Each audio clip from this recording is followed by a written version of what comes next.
किस सरकार को गिराना है। एसआईआर में जब ये घिर गए चारों तरफ और पूरे देश में एसआईआर का मुद्दा आवाज बन गया और अब ये उसको डाइवर्ट कैसे किया जाए, डाल दीजिए, विपक्ष को डाल दीजिए, स्टालिन को डाल दीजिए और 31 दिन के बाद रिमूव कर दीजिए। नहीं, लेकिन ये बिल तो सबके लिए है ना। एक तो आप समझिए कि अमित शाह जी और ये लोग 24 घंटा इस देश के संविधान के खिलाफ साजिश रचते रहते हैं। हमारे नेता राहुल गांधी जी और कांग्रेस भ्रष्टाचार के खिलाफ आजीवन सामाजिक और रचनात्मक जीवन में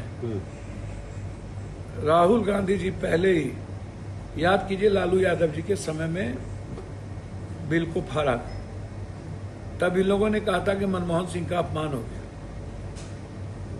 और ये लोग आकंठ डूबे हुए हैं और सबसे पहले यही लोग जेल जाएंगे। सत्ता से हटते ही सत्ता का दुरुपयोग कितना ये लोग करते हैं आपको पता है, और कितने बड़े भ्रष्टाचारी हैं बीजेपी आपको भी पता है। इनके कितने मुख्यमंत्री, येदियुरप्पा से लेकर के सारे मुख्यमंत्री आकंठ डूबे हुए हैं, कितने कितने मुद्दे। अब आप एक बात इसको समझ लीजिए, यह बिल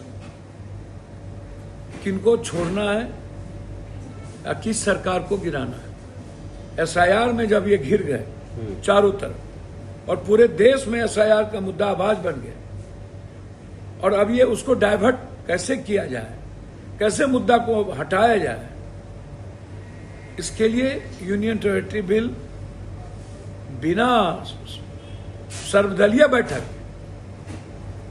तो आप भेजिए इसको संसदीय कमेटी। आप संसदीय कमेटी के पहले इसको आप यहां मत लाइए, क्योंकि आप विवाद, आपकी मंशा बिल लाना नहीं, आपकी मंशा एसआईआर जैसे अब आपको कोई रोक पाइएगा। और तीसरी मंशा ये है कि अरविंद केजरीवाल जी जेल में रह करके शासन चलाए, तो इनको लगता है कि 31 दिन के बाद अरविंद केजरीवाल जैसे के बाद आप ममता बनर्जी को भी कभी कल कहिएगा केस में डाल दिए, कल आप कहिएगा तेलंगाना के मुख्यमंत्री को डाल दिए, कर्नाटक के मुख्यमंत्री को डाल दिए।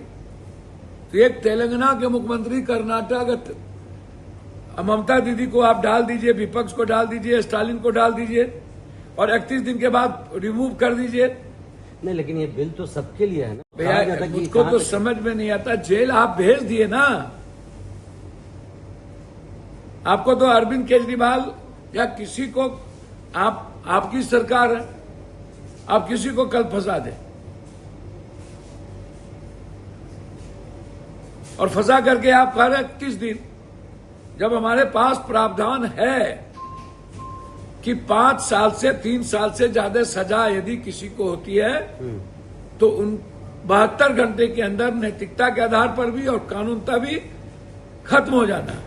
लेकिन सजा मिलते मिलते तो बहुत समय हो जाता है। मुझको तो समझ में नहीं आता है भैया, ये सजा मिलते समय लग जाता है तो न्यायालय है ना उसके लिए, और उसके लिए आपके चार्जशीट हैं, आप स्पीडी ट्रायल करिए।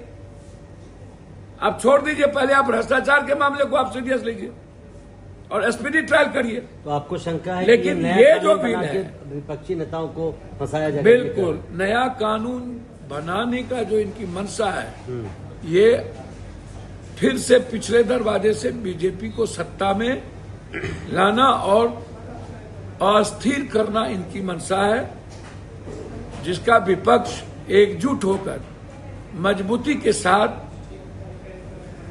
जिस भ्रष्टाचार के खिलाफ हमारे नेता राहुल जी और कांग्रेस है, उससे बड़ा विरोध कोई नहीं कर सकता।